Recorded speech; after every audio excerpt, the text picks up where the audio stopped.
Chinese ॲप्सवरून कर्ज घेऊन लोकांचे फोटो आणि व्हिडिओ संपादित करणे, आक्षेपार्ह व्हिडिओ बनवणे आणि लोकांना ब्लॅकमेल करणे असा आरोप आहे। वसुलीसाठी हा भामटा कर्जाची परतफेड करू न शकलेल्या लोकांचा डेटा मिळवायचा।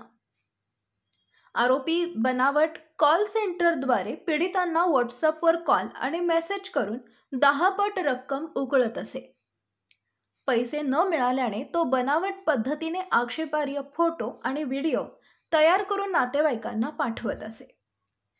पोलीस त्याची चौकशी करत असून त्याच्या टोळीची माहिती गोळा करत आहेत।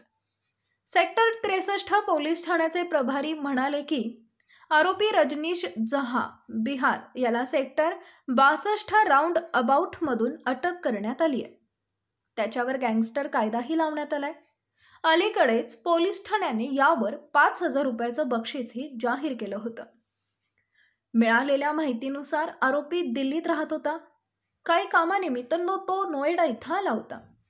त्यावेळी स्थानिक गुप्तचर पथकाने पोलिसांना माहिती दिली। पोलिसांनी घटनास्थळ गाठून त्याला अटक केली। तो 2022 पासून फरार होता। त्याच्या विरुद्ध सेक्टर 63 पोलीस ठाण्यात गुन्हा दाखल करण्यात आला आहे।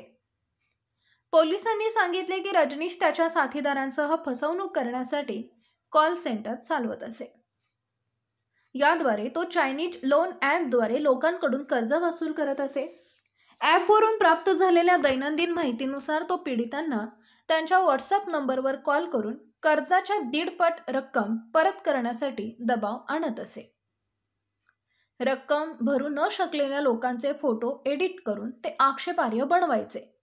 हे फोटो आणि व्हिडिओ सर्व मित्र आणि नातेवाईकांना पाठवण्यास सांगून तो पीडितांना त्रास देत असे। त्यामुळे लोकांनी त्याच्या 10 पट रक्कम दिली आहे। पैसे न मिळाल्याने तो संपादित केलेले फोटो पीडितेला आणि त्याच्या नातेवाईकांना पाठवत असे। याबद्दल तुम्हाला काय वाटतं? कमेंटमध्ये नक्की सांगा। तेव्हा पुन्हा भेटू DST वर्ल्डच्या पुढील भागात। तोपर्यंत धन्यवाद।